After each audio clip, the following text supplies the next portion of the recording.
absen 7, kelas 12 F73. Di sini saya akan mewawancarai narasumber pertama tentang tangible dan intangible. Sebelum itu, izinkan kami untuk menuju lokasinya dulu. Ikuti saya.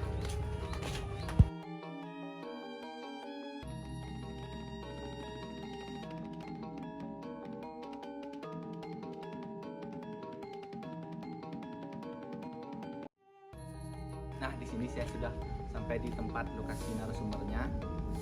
Ayo ikuti saya.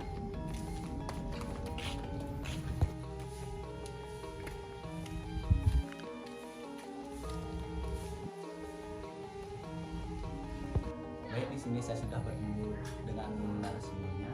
Saya tulis, izinkan pertanyaan beliau.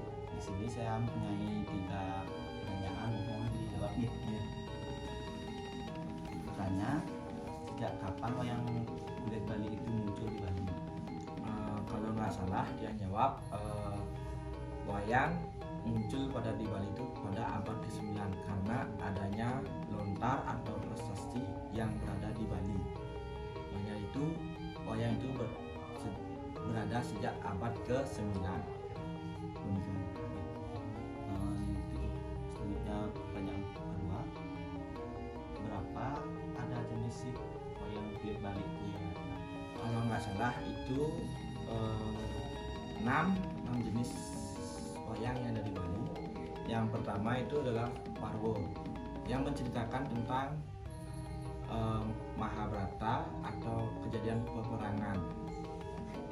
Yang kedua adanya Ramayana yang mengisahkan Rama, Laksmana, Anoman dan para wanara. Yang ketiga itu disebut dengan wayang Cupak yang mengisahkan anak dari Betara Brahma. Yang keempat adanya wayang Celolarang yang seperti umumnya Celolarang pada umumnya itu. Yang kelima adanya wayang Babat yang mengisahkan babat-babat yang ada di Bali. Yang keenam ada juga wayang Tantri yang mengisahkan tentang hewan-hewan atau manusia pada itu. Selanjutnya yang pertanyaan yang ketiga, apa sih peran penting wayang kulit Bali dalam prosesi upacara keagamaan adat Bali? Wah, ya kalau nanya tentang itu banyak ya.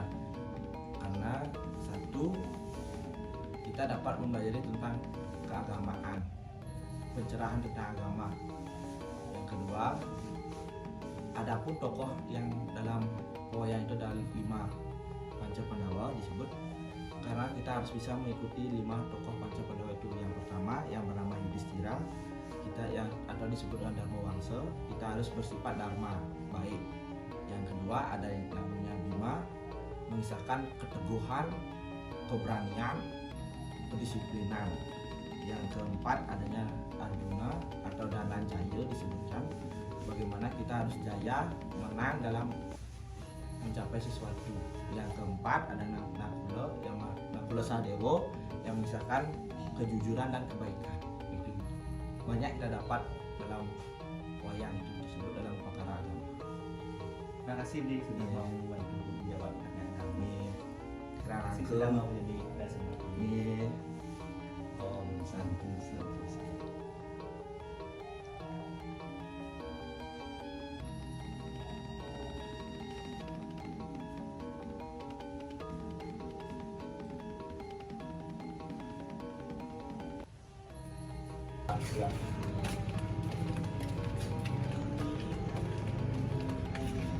Baik, di sini saya sudah di rumah narasumber yang kedua.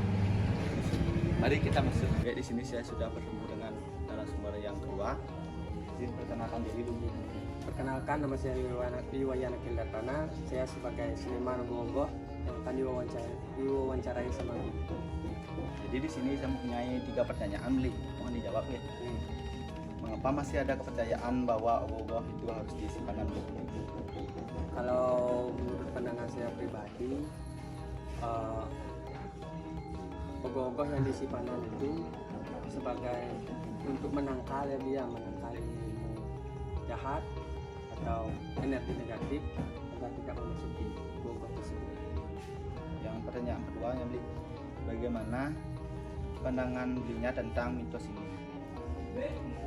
Kalau pandangan tentang mitos ini itu sebagai spiritual ya dia, untuk penangkal energi negatif yang di dalam Hindu itu yang disebut kala namanya dia, atau leak-leak yang akan memasuki gua tersebut, makanya itu istilahnya dikasih daun pandan tersebut. Nah, pertanyaan terakhir ini, Bli. Menurut Blinya, apakah percaya dengan mitos ini mengenai ogoh-ogoh yang diisi pandan berduri, dan apa fungsi pandan berduri tersebut? Ya, kalau menurut pandangan orang lain itu kan beda-beda nih. Kalau menurut saya pribadi, kalau mitos itu mitos tentang ogoh-ogoh itu memang nyata ya dia, karena daun pandan itu memang untuk menangkal ilmu-ilmu negatif dalam ogoh-ogoh tersebut, biar dalam istilah Hindunya itu kan sudah yang saya bilang tadi itu kala sama ataupun leak-leak itu biar tidak bisa memasuki ogoh-ogoh tersebut. Kalau fungsi dari daun pandan itu sebagai simbol pembersihan ya dia, simbol pembersihan dalam ogoh-ogoh tersebut supaya tidak dimasuki ilmu negatif. Itu saja sih menurut saya. Terima kasih ya, Bli, sudah memaparkan pertanyaan. Nih.